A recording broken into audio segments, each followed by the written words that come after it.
językowy.pl.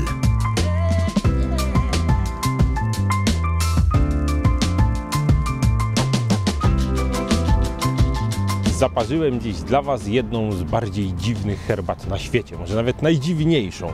Z pewnością jedną z dziwniejszych, które piłem. I jest to bardzo rzadka herbata i dość niepokojąca i wiele osób nie ma ochoty jej spróbować.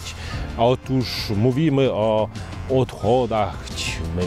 Jest to herbata robiona z odchodów i uwaga, nie jest to to, co myślicie, czyli kopi luwak, taka kawa robiona z odchodów, bo zauważcie, że tam jest taki stwór, który się żywi tymi wiśniami kawowymi, wybiera najdoliżalsze i najfajniejsze, a potem z jego odchodów wyciąga się te nienaruszone pestki, te ziarna kawy i dopiero się je wypala. Tymczasem tutaj mamy do czynienia z autentycznymi odchodami i je się parzy. O co z tym chodzi? Jak się to produkuje i w ogóle po co się to produkuje, bo brzmi dziwnie. No jest to tradycyjne bardzo, jest to dość niszowe i jest to zdrowe zdaniem Chińczyków. Zauważcie, chińska medycyna tradycyjna ma różne źródła leczniczych preparatów. Mogą być leki jak najbardziej ziołowe, czyli roślinne, szeroka gama. Są leki mineralne, są też leki zwierzęce, czyli na przykład wosk chociażby pszczeli albo sproszkowany róg jelenia i tak dalej. No i tutaj mamy akurat sytuację, w której magiczna, lecznicza esencja roślinna łączy się ze zwierzęcą, bo mamy poniekąd herbatę, ale też coś od zwierzęcia. Jak robi się tą herbatę? Otóż mamy najpierw koszyk, w którym układamy liście herbaty Liu Bao.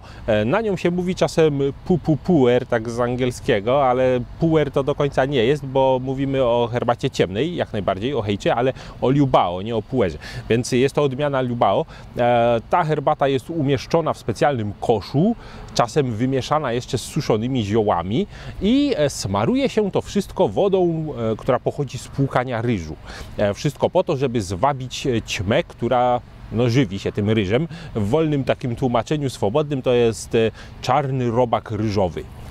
No i przylatuje taka ćma, składa do tego kosza jaja, wykluwają się larwy, jedzą tę herbatę, wydalają tę herbatę, a potem, kiedy już się utuczą, zamieniają się w kokony i to jest ten moment, w którym się tego wszystkiego pozbywamy, zbierając tylko właśnie odchody, które mają postać takich małych czarnych granuleczek, grudeczek, które przypominają troszeczkę może taką drobną czarną herbatę i to suszy się na słońcu, potem podpraża z miodem czasem na patelni. Generalnie robi się z tego taki medykament, który można parzyć normalnie, można przelewowo. Jest to bardzo wydajne, używa się tego naprawdę niewiele, przelewa się wrzątkiem, no i mamy napar, który właściwie wygląda jak normalna herbata.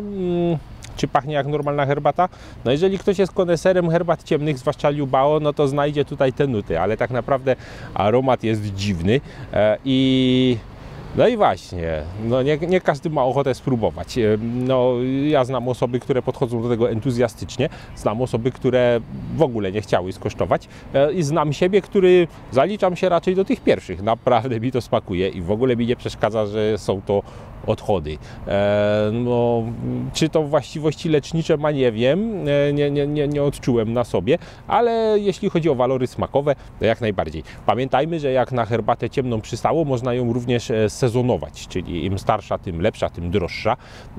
No niestety, uprzedzając Wasze pytania, nie można tego kupić ani u nas, ani nigdzie indziej, ani w Polsce i tak właściwie jest bardzo trudno to kupić. Możecie próbować to ściągać z Azji, co też nie jest jakieś niemożliwe, ale niezbyt łatwe. No i co? No możecie robić znajomym, no, napar z kupy.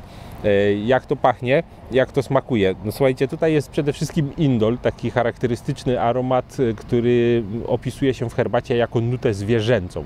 A przypomina to takie stare futro z szafy wyjęte, taki kożuch na zimę, który przeleżał w szafie cały sezon letni i został wyjęty na zimę. Trochę molami, trochę starym drewnem, trochę właśnie takim futrem, starymi ubraniami, zbutwiałym drewnem, ale są tutaj też takie nuty ziołowe, takie muśnięcie mentolu, może gdzieś kamfora, takie kadzidło i trochę dymu. No, krótko mówiąc, jak pożar w starej szafie. W każdym razie, no, mnie to bardzo się podoba. Właśnie zauważyłem, że opisałem Wam smak, zanim skosztowałem. No, pomyłka w scenariuszu. Nie, tak naprawdę dobrze wiem, jak ona smakuje. Piłem ją już wiele razy. I serio ją lubię. Oto przy Was napiłem się naparu z odchodów. Piszcie do nas, czy mieliście kiedyś okazję spróbować. Piszcie, czy chcielibyście spróbować. No i w ogóle, co o tym myślicie. No, ciekawostka na pewno. Jeżeli będziecie mieli okazję, spróbujcie. Do zobaczenia na czajnikowy.pl.